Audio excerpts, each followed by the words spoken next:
Hello, and welcome to The Equalist, Episode 2, Part 2, Section 1, Coronavirus 2019, and this is the administration's response. Originally, I was not going to bash Trump. I actually wanted to give him praise and brownie points. But through my analysis, there's way too much intelligence to let this stuff slide, and honestly, he kind of deserves this.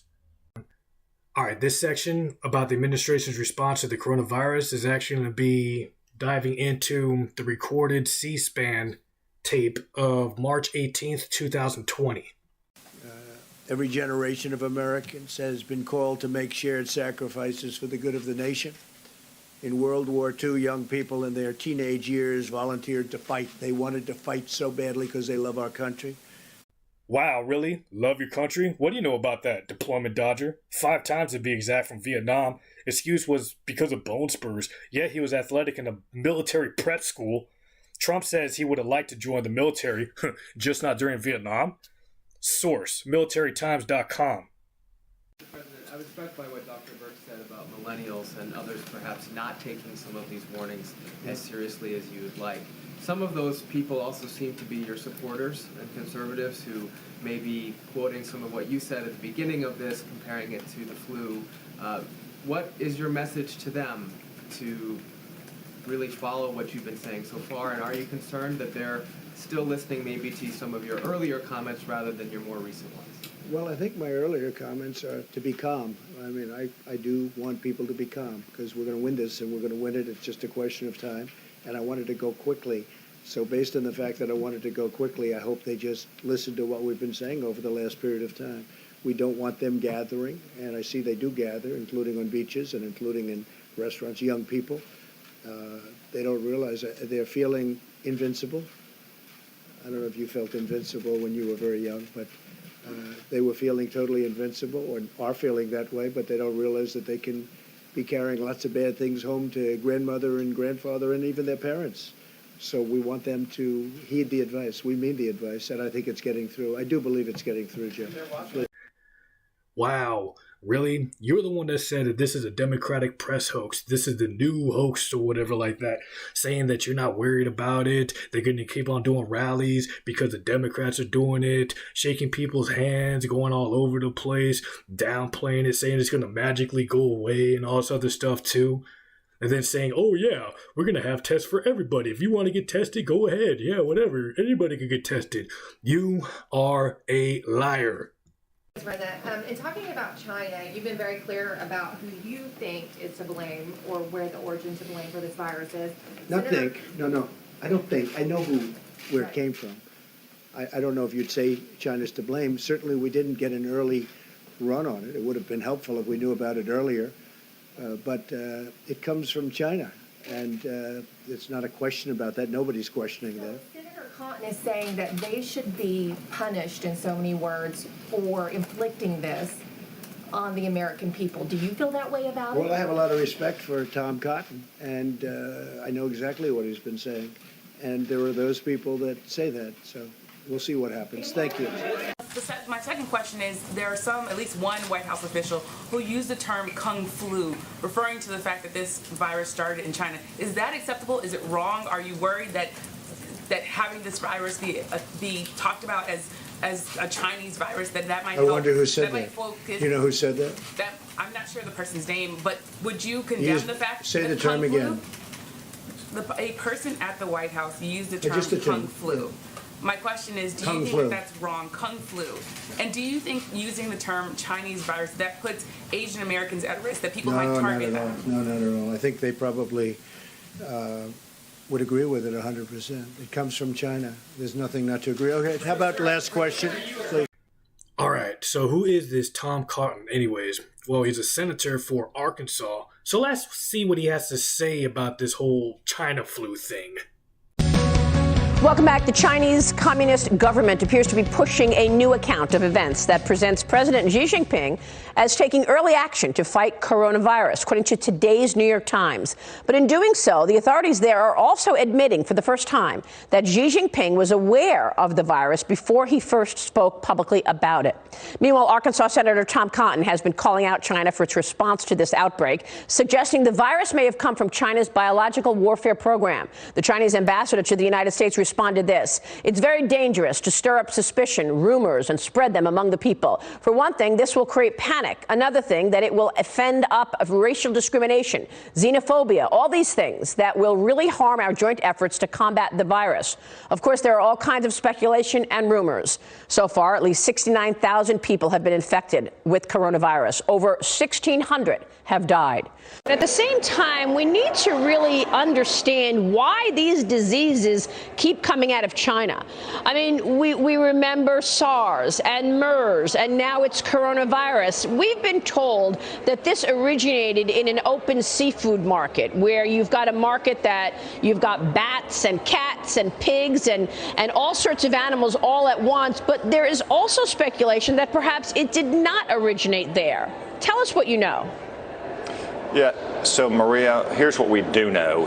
This virus did not originate in the Wuhan animal market. Epidemiologists who are widely respected from China, who have published a study in the international journal The Lancet, have demonstrated that several of the original cases did not have any contact with that food market. The virus went into that food market before it came out of that food market. So we don't know where it originated, but we do know that we have to get to the bottom of that. We also know that just a few miles away from that food market is China's only biosafety level 4 super laboratory that researches human infectious diseases. Now, we don't have evidence that this disease originated there, but because of China's duplicity and dishonesty from the beginning, we need to at least ask the question to see what the evidence says. And China right now is not giving any evidence on that question at all. So this super lab that you referred to, this super lab is the only one of its kind in this area, in Wuhan, in the province, that area. And what do they do at this super lab? It's unclear, Maria. We have such laboratories ourselves in the United States, run by our military, in large part done for preventative purposes, or trying to discover vaccines, or to protect our own soldiers. China is obviously very secretive about what happens at the Wuhan laboratory. We don't know, again, where this virus originated. That's why it's so important that we at least ask the questions and get the evidence. But China continues to block our ability to ask those questions and get that evidence. But in terms of getting to the bottom of it, the Centers for Disease Control wanted to go into China. The U.S. has offered a lot of help, including sending the CDC in there to investigate exactly where this originated and how severe it is. But they said no, right? That's right. The Chinese government has consistently blocked American scientists, who are obviously the very best in the world, from going to Wuhan, going to Hubei, trying to provide assistance to make sure that this virus is contained to the greatest extent possible, to discover its origins, to shed light on what that may mean for successful testing and vaccines. But the Chinese Communist Party continues to refuse that offer of assistance from the United States. Now, the Chinese ambassador called the notion of biological warfare, quote, absolutely crazy, accusing you of trying to spread misinformation and panic. What's your response there? I mean, we don't want to create panic, but at the same time, people need to be educated in terms of what exists in this region in China. Well, the burden of proof right now is on the Chinese Communist Party and the ambassador of China and his fellow communists. They have lied consistently about this virus from the beginning, so we should not take their word at face value. And no, we don't want to have a public panic, but we do want to err on the side of caution when so much is unknown, and that is consistently what China has not done. By consistently lying to its own people and to the world, they have created a situation where we have not been able to take the preventative measures that we might have, and we have not been able to err on the side of caution. Tell me what the downplaying of this has done. In other words, the Chinese knew about the coronavirus back in November of 2019. They proceeded to send a delegation to the White House to shake everybody's hand to do a phase 1 China deal. They sent the largest ever delegation to Davos at the end of January. Do you think the downplaying of this virus has actually exacerbated it? Oh, there's no doubt about that, Maria. The first cases indicated in early December, which meant they were transmitted sometime in November. China finally fessed up to the WHO on December 31st. If they had taken action weeks earlier, not only might their own people have been better protected, but the entire world might have been better protected. This is just a pattern of Chinese dishonesty from the very beginning, which continues to this very day. Just a few days ago, we went from a situation where they were reporting only a couple hundred more cases or maybe 1,000 more cases a day to almost 14,000 cases in a single day. That wasn't the result of any scientific discovery. That was a political decision to finally reveal what they knew to be true, yet they are still covering up, in all likelihood, the number of cases and deaths from coronavirus inside of China. All right, first off, MERS originated from Saudi Arabia. Hello, it's called Middle East Respiratory Syndrome for a reason. Hey, Maria, get your damn facts straight. Well, I have to admit, Tom does sound pretty convincing about it being a biologically engineered virus, but he failed to mention that American professors are actually claiming that's false. Richard Ebright, a professor of chemical biology at Rutgers University, told Washington Post last month that there is absolutely nothing in the genome sequence of this virus that indicates the virus was engineered.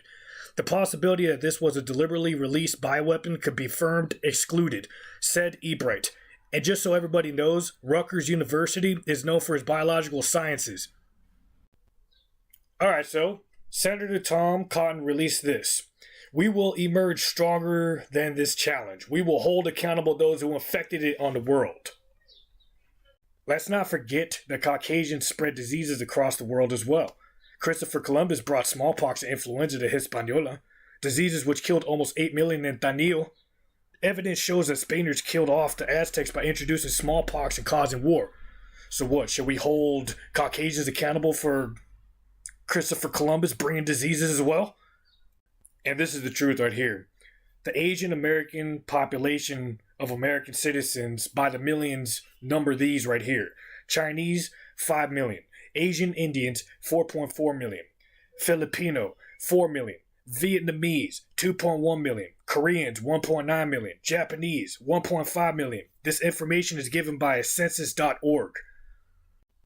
Seriously, this whole thing about China and everything else is just pure racism. Do you see what's going on in the world today? How many people are against China right now and Asians because of this coronavirus? You do realize that there's hundreds of coronaviruses out there, right? This virus has been around for a very, very, very long time, and we even have our own American professor saying that it was never bioengineered. So, this is the point right here that I'm trying to make. Racism is the cause of more than half of the problems in America today, and it always has been problems ever since the formation of America. Stop being prejudiced. All right, first off, Bush administration lies about nukes in Iraq. Intelligence gathered by the White House, which was an obvious lie. Next, Mike Pence claims Iran is planning a new Holocaust, claims that the deceased Iranian general was part of the 9/11 attacks, yet there was no intelligence of these claims, and advocated getting out of the 2015 nuclear deal. Hey, isn't he part of that same administration that lied about Iraq's nukes? Now we have a Republican senator that targets China about false accusations about the novel coronavirus. Quit being warmongers. All right, blaming another country for our mistakes is just wrong. Just think about it. They're on the other side of the world. How is it that they're spreading it in our own country? It's us that's doing it. How many times have you been to Walmart and you see people picking their nose and getting their boogers and wiping it all over the food, like apples and grapes and stuff like that? It's just us being nasty. It's our fault, not theirs. It is ours. And also, too, the administration was pretty slow and they were hiding information from us because Trump wanted the CDC to shut their mouths because he didn't like what they were saying about it. Honestly, this whole agenda is causing a lot of people grief. Now, we're actually being violent towards Chinese for no dang reason. Look at this. This is the moment passers-by say a woman wearing a face mask was attacked in a New York subway station by a man claiming she was sick. It's now being investigated as a possible hate crime. In another post, a man verbally abuses an Asian woman collecting plastic bottles. This is why you have a virus. All right, and this concludes this section of The Equalist. Next week, I will dive into the history of Trump's task force.